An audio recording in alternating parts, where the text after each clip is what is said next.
बिलाल के भाई हमारे साथ मौजूद हैं, इनसे बात करते हैं। इन्हीं को इत्तला दी गई थी। सबसे पहले आपको ज़ाहिर है फ़ोन आया था भाई का, क्या हुआ था वहाँ पर उस टाइम? मौके पे सबसे पहले आप ही पहुँचे, वो क्या हालात थे वहाँ का, क्या मंजर था? मुझे मेरे भाई का 13 अक्टूबर बरोज़ पीर वाले दिन 7:41 पे फ़ोन आता है। तो मैं उसकी कॉल पिक करता हूँ तो वो आगे से रो रहा था। मैंने उससे पूछा क्या हुआ है? कहने लगा भाई जल्दी से यूईटी के पास 2 नंबर गेट के पास आ जाओ। मैंने बोला खैरियत है?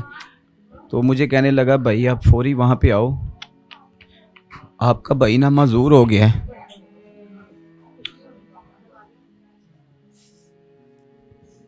मैं अपने घर से बहुत हिम्मत करके यहाँ से निकलता हूँ। घर इनको नहीं बताया? नहीं, मेरे वालिदैन रहते हैं सिंहपुरे के पास। अच्छा। वहाँ पे रिसेंटली ये मैं रहता हूँ चमन बाग राजगढ़ में। अच्छा। ये घर थोड़ा छोटा पड़ रहा था, उसकी शादी करनी थी तो रिसेंटली अभी 6 मंथ हुए थे कि भाई वहाँ पे रेंट पे शिफ्ट हुए थे। अच्छा। अच्छा। कि इधर शहर में रेंट पे घर लेना बहुत मुश्किल था, किराया ज़्यादा था। बिलाल की इतनी आमदनी थी, अब्बू की पेंशन थी, उसके ऊपर घर का गुजारा करना बहुत मुश्किल था। तो मैं इस घर में इधर रह रहा था। मैं खुद मैरिड हूँ, मेरे 3 बेटियाँ 1 बेटा है। मैं एक प्राइवेट फर्म में जॉब करता हूँ। तो मैं जब यहाँ से निकला हूँ यूईटी के लिए तो रास्ते में मुझे एक बिलाल का दोस्त मिल जाता है कि खैरियत है भाई, आज सुबह सुबह किधर जा रहे हो? तो मैं रो रहा होता हूँ तो मैं उसे कहता हूँ तेरे दोस्त का एक्सीडेंट हो गया, चला जल्दी से बैठ मेरे साथ। जैसे ही हम यहाँ से निकलते हैं तो मैं रास्ते में से 1122 को कॉल करते हुए जाता हूँ, खुद यहाँ घर से निकलते हुए। और मैं मुसलसल रास्ते में उसे कॉल 1122 को करते हुए जाता हूँ। और मैं फिर 7:55 पे गड़ी शो का जो एक पुल आता है वहाँ पे मैं बिलाल के नंबर पे कॉल करता हूँ तो एक बंदा कॉल पिक करता है। एक अननोन पर्सन था जिसने उसको अपनी गोद में बिठाया, उसका सर रखा हुआ था। वो कहने लगा भाई आप आ जाएं, अभी तक रेस्क्यू नहीं पहुंची। मैं दोबारा फिर रेस्क्यू को कॉल करता हूं।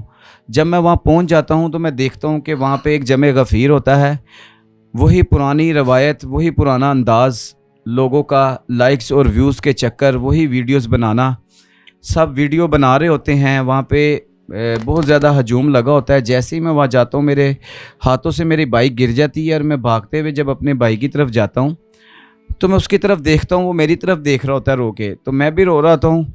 तो मेरे लिए उस वक्त एक मंज़र क़यामत से भी बढ़ के मंज़र होता है कि जैसे ही मैं अपने भाई को अपने हाथों में गोद में लेता हूँ तो जब मेरी नज़र उसकी एक लेफ़्ट टांग के ऊपर पड़ती है तो मैं देखता हूँ कि उसकी टांग ही साथ नहीं है, उसकी आधी टांग ही कटी हुई होती है।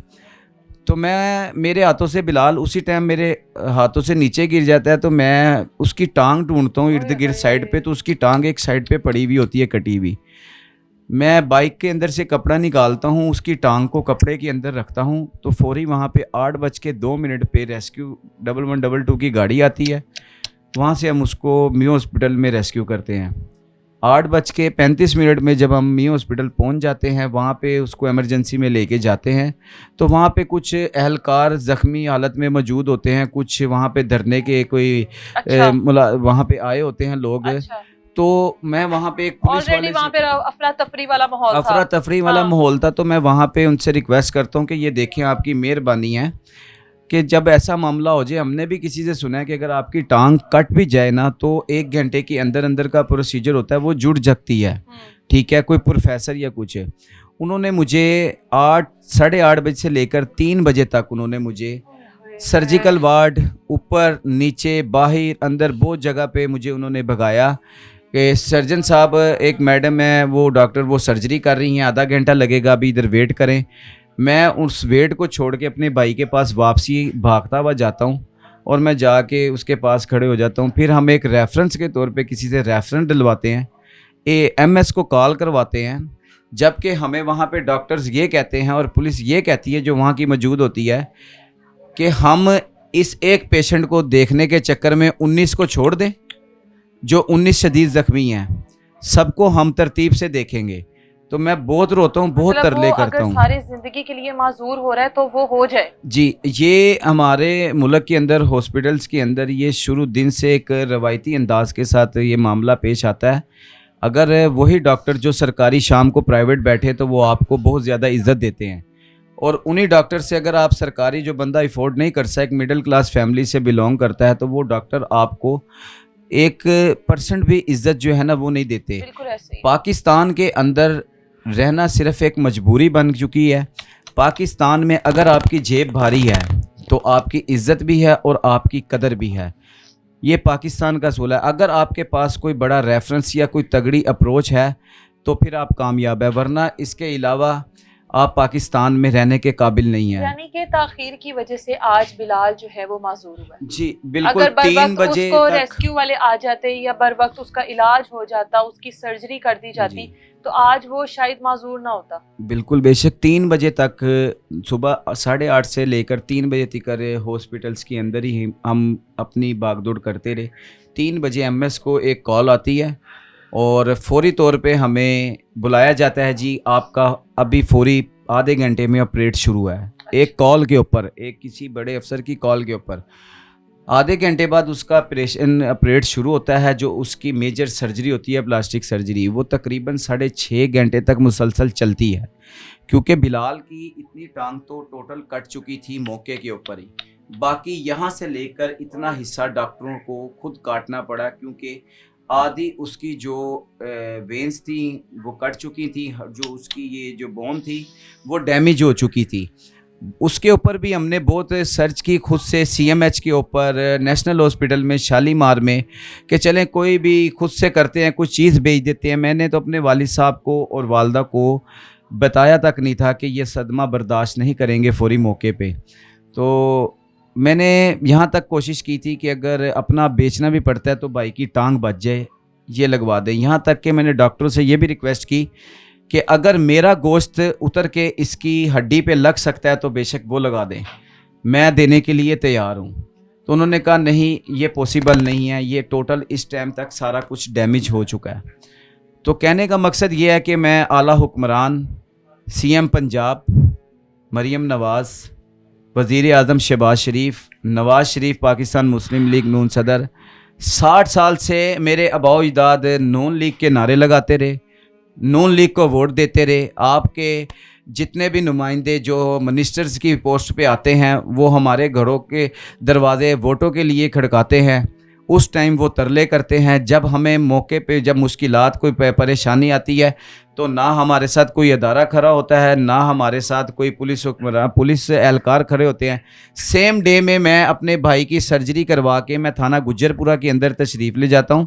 पहले मुझे यही कहा जाता है जी कि आपको ये हिस्सा नहीं लगता, दूसरा थाना लगता है, ये हिस्सा नहीं लगता, ये बीट उनकी है, ये बीट उनकी है।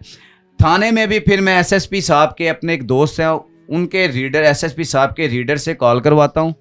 थाने में सेम डे में रात को मेरी एफआईआर कटती है। यानी कि जिसने हिट किया, जिस वजह से हादसा हुआ, कोई फुटेज नहीं मिली आपको, या मारने वाला खुद वहां से फरार हो गया, कुछ पता नहीं चला? वहां पर लोग तो मौजूद होंगे ना। नेक्स्ट डे 14 अक्टूबर को खुद से मैंने अपनी मदद आपके तहत वहां पे जय वकुआ का जायजा लिया। हाँ। मुख्तलिफ कैमरे की सर्च की। वहां पे एक पीएसओ पंप के ऊपर कैमरा लगा है। अच्छा। पंप के साथ एक कराची काशी बिरयानी वाले, उनका कैमरा लगा है। उसके साथ एक सर्विस स्टेशन है, उनका कैमरा लगा है। मैंने पंप वाले से जाके कैमरे की फुटेज मांगी तो उसने सबसे पहले तो मुझसे बदतमीज़ी की और गालियां बकी। मुझे बोलता है जी कि आप लोगों ने क्या मजाक बनाया है, सुबह भी आपके बहुत सारे बंदे मेरे पास वीडियो देखने के लिए आए थे। मैंने उनसे ये बात की कि सुबह अगर मेरे बंदे आए थे तो आपने क्या कहा? उन्होंने कहा जी 2 घंटे की फुटेज में मेरा सर्वर जो था बैकअप वो ख़राब हो चुका था जिस टाइम ये जय वकुआ हुआ है। मैंने उसे कहा चलें आपका सर्वर ख़राब था ना तो आप मुझे बाकी की दिखा दें वीडियोस। उन्होंने कहा जी कि नहीं मैं नहीं दिखा सकता। मैं खुद थोड़ा सा आगे, थोड़े से डिस्टेंस पे एक हेयर सैलून वाली दुकान है, वो बहुत अच्छा इंसान, उससे मैंने रिक्वेस्ट की, उसने मुझे अपना कैमरा देखने की इजाज़त दी। मैंने खुद उसके कैमरे को ऑपरेट किया, मैंने खुद ओपन किया। उसके कैमरे में बस जस्ट थोड़ी सी एक साइड, राइट साइड पे नज़र आ रही है ट्रैफिक जाती हुई, लेकिन जय वकुआ थोड़ा सा उससे 2 किलोमीटर पीछे हुआ ये नहीं पता लगा। मैंने बस ये सर्च करने के लिए देखा, पता करने के लिए कि ये ख्वाब है, ये बंदा कह रहा है जी ये मसला है। दोबारा मैंने फिर उसके रिक्वेस्ट की तो उसने मुझे कहा मेरा बंदा नहीं है। मैंने फिर उसके कैमरे की रिक्वेस्ट की, उन्होंने खोल के मुझे कैमरे देखने की इजाज़त दी। तो सुबह तक वो बंदा कहता है 2 घंटे की फुटेज नहीं है, सर्वर ख़राब था, बैकएंड नहीं हुआ। तो जब मैं कैमरे खुद से ओपन करता हूँ तो पता चलता है फुटेज की 15 घंटे की तो रात 12 से दोपहर 3 बजे की फुटेज ही डिलीट है, उसमें फुटेज ही मौजूद नहीं है। जब मैं उससे ये सवाल करता हूँ तो आप 2 घंटे कह रहे थे सर्वर बैकअप ख़राब है, ये 15 घंटे की फुटेज आपकी डिलीट है। तो वो कहता है जी मेरी रात से लाइट गई हुई थी। मैं कहने का मकसद ये है बताने का, अगर उसकी लाइट गई हुई थी तो उससे 4 दुकानें पंप से आगे उसकी लाइट क्यों आ रही थी? ग्रिड स्टेशन तो एक ही है ना सेम, उससे बैक साइड के ऊपर क्यों आ रही थी लाइट? उसी रो में लाइट आ रही थी। कल हमने बिरयानी वाले से उसका बिरयानी वाले का एक खुफिया कैमरा ट्रेस हुआ जो उसने लगाया था, वो बता नहीं रहा था। कल उसने भी फुटेज देने से इनकार कर दिया और लड़ाई लड़ी है कि जी मेरे ऑनलाइन कैमरे चलते हैं, सर्वर पे नहीं है। उसके साथ पंप वाले को किया, उन्होंने कहा जी हमारे मालकान चले गए हैं। कल मीडिया के ऊपर जब आवाज़ उठी, वसीम साबिर साहब हैं एक एंकर पर्सन, उन्होंने फौरी मौके पे SHO बुखारी साहब और मिर्ज़ा फरहान बेग साहब कोई थे DSP साहब, इन्वेस्टिगेशन कैसर, उनको कॉल की। ये 3 बंदों को कॉल करने के ऊपर 5 मिनट के अंदर अंदर पुलिस ने मुझसे राब्ते करने शुरू किए। फुटेज मिल गई? फुटेज नहीं मिली। हाँ। लेकिन इशू इस चीज़ का आ रहा है, पुलिस ने जिस पुलिस ने मुझसे राब्ता किया है उनके पास तफ्तीश नहीं है। जब तफ्तीशी के पास तफ्तीश चले जाती है तो मुतलका तफ्तीशी बिल्कुल। खुद तशरीफ़ लेके आता है। वो है सरदार आयो जो तफ्तीशी हैं। अच्छा। वो तो थाने में आराम सुकून से बैठ के 4 दिन से आराम फरमा रहे हैं, वो बिल्कुल साथ नहीं दे रहे। मैं उनको फ़ोन करता हूँ, मेरा नहीं फ़ोन उठाते। अपना तो चलो उन्होंने करना गवारा ही नहीं समझा ना मुनासिब ही, वो मेरा फ़ोन नहीं उठाते। तो मैं लिहाजा सबसे आला हुक्मरान से रिक्वेस्ट करता हूँ, सिफारिश अपील करता हूँ कि हमें इंसाफ दिया जाए, हमारे मुलजमान जल्द अज जल्द गिरफ़्तार किए जाएँ। उसी रोड के ऊपर एक पीछे कैमरा लगा हुआ है जिसके ऊपर रात मैंने खुद से नींद में मैं सो रहा था तो मैंने सोचा है कि ख्वाह हम आगे कैमरे जो देख रहे हैं जो हमें नहीं दे रहे, हम बैक से देख लेते हैं कि इस बैक से हमारा भाई जिस कैमरे में आ रहा है उसके पीछे कौन सी चीज़ जा रही है। हाँ। तो वहाँ पे भी एक PSO पेट्रोल पंप है, उसने हमें कैमरे देखने की इजाज़त दी मोबाइल के ऊपर। सर्वर उसने कहा जी हमारे मालकान के पास है, वो अच्छा। सुबह 10 बजे आते हैं। अच्छा। मैं उनके कैमरे देखना शुरू हुआ तो उसके नेटवर्किंग इशू था, उसका इंटरनेट सही नहीं आ रहा था, तो वो बहुत स्लोली था, उसमें बहुत क्लियरली नज़र आ सकता है। इशू इस चीज़ का है, अगर हम खुद ही ये करना है तो हमें पुलिस के पास जाने की क्या ज़रूरत है, इदारों की। बिल्कुल। हमने ये खुद ही करना है तो हमें आला हुक्मरान से अपील की क्या ज़रूरत। ठीक है। हम इन सब से रिक्वेस्ट करते हैं, अर्ज़ करते हैं हमें इंसाफ दिया जाए, मुलजिमान जल्द से जल्द गिरफ़्तार किया जाए। 7 दिन के अंदर बैकअप होता है कैमरेस का, कल मुकम्मल पूरे 6 दिन हो जाने हैं। संडे तक वीडियो वैसे ही ऑलरेडी बैकअप से उड़ जानी है। सेफ सिटी कैमरों की वीडियोस जो हैं वो सेफ सिटी कैमरों की वीडियो जब तक कोर्ट आर्डर नहीं होंगे, इन्वेस्टिगेशन साहब साथ नहीं चलेंगे तो कुछ भी नहीं हो सकता।